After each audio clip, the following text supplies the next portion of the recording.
I always hated stories that began with, "There was a full moon that night."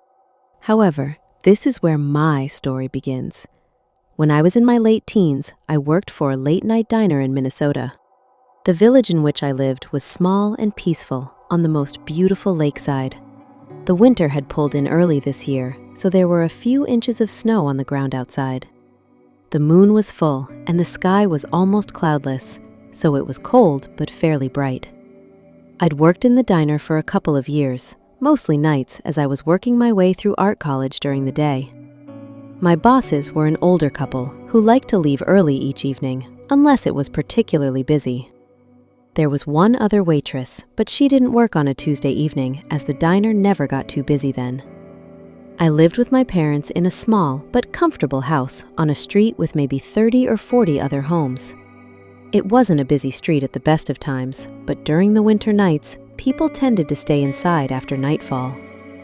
I would borrow my dad's car to drive to and from the diner as there were no buses after 10:30 p.m. My dad worked in the building trade and in the winter was usually home before I started my shift. If he wasn't home, I'd take the bus to work and then he'd pick me up afterwards.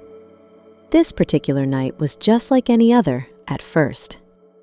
It had been fairly quiet due to the weather, but there had been a trickle of customers coming in throughout my shift, mostly men making their way home from the nearby factory, which was the business that kept us in business. The cook was just clearing everything away in the kitchen and was getting ready to leave. I was just about to lock the door as the clock showed 10:55 p.m. and we closed at 11 p.m., and I wasn't expecting any more custom. However, just as I went towards the door, it opened and a guy entered. He was about medium height and wore a dark coat. He had a scarf covering his mouth and was wearing gloves. "Hi," I said. "I'm so sorry, but we're just about to close." I smiled at him, hoping he would turn around and leave, but he just stood there, looking irritated. "Opening hours say 11 p.m., he said, pointing to the sign on the window. "I've just finished work and want a coffee." I wasn't sure what to do. If he wanted to drink his coffee inside, he'd be here past closing, and I didn't want to be here alone. I glanced behind me to see the cook putting on his coat ready to leave. He didn't appear to have heard the man come in. It wouldn't have mattered though, as the cook never stayed 1 minute past closing, ever. I turned to the man again, trying to keep smiling. "I can pour you a coffee to go," I suggested, "but I really do have to close up." In silence, the man just stared at me. I began to feel very uncomfortable, but tried not to show it. "Tell you what," I said, in what I hoped was a friendly voice. "It's on the house. What do you say?" He looked as though he was going to move forward, but seemed to change his mind. He never said another word. He just turned and left the diner. I breathed a sigh of relief and quickly locked the door. I peeped through the blinds. The man was making his way towards a dark-colored pickup truck in the car park. I felt anxious when I saw it was parked right next to my dad's car. The man got into the truck and I waited for him to drive off, but he didn't. I heard the cook leaving through the fire door at the back of the diner, which he wasn't supposed to do, but always did. I ran through the kitchen to make sure the door had closed. I checked all of the doors and windows and then went back to see if the truck had left. It had, thank goodness. I put on my coat and left, hurrying to the car, feeling dramatically relieved when I was inside and had locked the doors. I even smiled to myself, feeling a little foolish that I'd been so scared. Before I continue, bear in mind that these were the days before cell phones had become widely available.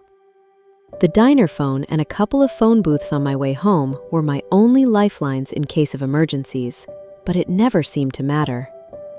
It's what I was used to and thought nothing of it, until tonight. I started the car and drove slowly out of the parking lot. The snow was hardening and becoming hazardous. As I turned into the main road, which was dark and deserted, my heart skipped a beat as I saw a dark pickup truck parked across from the lot. There were no lights on, but I could just about make out a shadowy figure in the driving seat. I knew I had to drive carefully due to the weather, but I also didn't want to hang around. I picked up speed slightly and began the 15-minute drive home. I glanced in my mirror and gasped. The driver of the truck had put on the lights and started to follow me. I was very scared at this point. I had no idea what to expect, but the truck kept pace with me. I tried to slow down to let him overtake, but he slowed down too. I sped up to try and put some distance between us, but he did the same. I didn't know if he had any ill intent or was just trying to intimidate me as punishment for not serving him, but it didn't matter. I just wanted to get home to safety. I knew I would soon come to a small cluster of houses and had a decision to make. Do I drive to one of the houses and hope someone answers the door? Do I stop at the bus stop there, which had a phone booth beside it, and call the police? But I knew that if the guy following me meant me harm, I wouldn't have time to do any of those things before he could grab me. I had only left the diner a few minutes ago, but it seemed as though I'd been driving for hours. I made a decision. I'd stop outside one of the houses and make as much noise as I could to see if anyone came out, even just to tell me to shut up. I pulled up to the first house I came to and began honking the car horn, desperately hoping to get someone's attention. The driver of the truck had started to pull in behind me, but once he realized what I was doing, he veered off and sped away. I stopped honking the horn and tried to get my breath. I was terrified by this point. No way did I want that guy following me home. The house I had stopped at stayed in darkness, but I saw a light come on in a house across the street. A middle-aged man came out, dressed in a robe and carrying a baseball bat. He hurried over to me, angry at the noise, but once I'd explained what had happened, he calmed down. He asked me if I wanted to come in to call the cops, but I wasn't about to go into the house of a strange man. I felt as though I was on high alert. I thanked him and asked him to call for me while I stayed in the car. He went back and I pulled up outside of his house. I didn't see him again, but after about 10 minutes, a cop car pulled up behind me. 2 uniformed officers got out, and I again explained what had happened. One of the cops, the older one, seemed annoyed that I'd called them because no crime had been committed. He asked questions about threatening behavior, and I had to admit that he hadn't threatened me, but he had followed me. The younger one was a bit more sympathetic. He offered to follow me home to make sure I got there without any more incident. As we were driving, I thought I saw the truck parked in the trees a few hundred yards from the houses, but I couldn't be sure.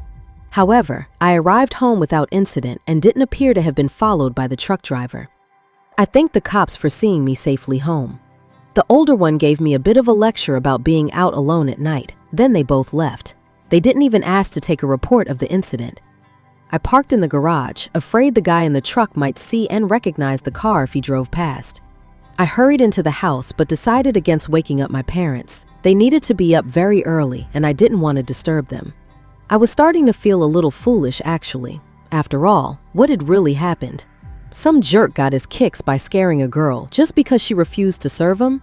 I decided against telling them at all. I didn't want to worry them. Wednesday was my night off, so I wasn't at the diner again until 5 p.m. on Thursday. As I walked in, the lady boss, Maul, pulled me to one side. "What happened the other night?" she asked in a worried kind of voice. "What do you mean?"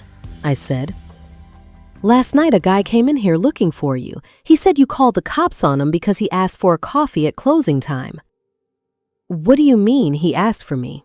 Did he ask for me by name?" "Yes, he specifically asked for Leah. When I said you weren't working, he looked really mad. What did you do?" I explained everything and she looked shocked. "Oh, honey, I'm sorry you had to go through that. He did ask when you were next working and I told him tonight. I didn't realize." She looked so distraught, I felt bad for her. "You weren't to know," I said. "If he comes in again, what should I do?" "You'll hide in the back and I'll get Billy to throw him out," she exclaimed, and we both laughed. Billy had been a Marine in his day and wasn't easily intimidated. I did my shift but couldn't relax as I kept expecting him to walk through the door again. He had kept his face covered so nobody could even describe him. I was very worried that he knew my name. Nobody at the diner had given it to him, they assured me. It was creepy. I never saw the guy again. Before a few weeks, strange packages came to the diner on the nights I was working. They all had my first name on them, which gave me some relief, as it appeared as though he didn't know my full name. Some of the packages were empty. Some had broken toys or rocks in them. It was weird. I did make a report to the police, but it wasn't taken seriously at all, so I gave up. After a month or so, the packages stopped coming, but there was one last delivery that chilled me to my bones. It was an envelope with a newspaper cutting. It was a story about a young girl in Wisconsin who had disappeared on her way home from work one night. She worked at a diner and was walking home when she just vanished. That poor girl was never found. Was the cutting a warning to me? A prank meant to scare me? Or was it someone bragging?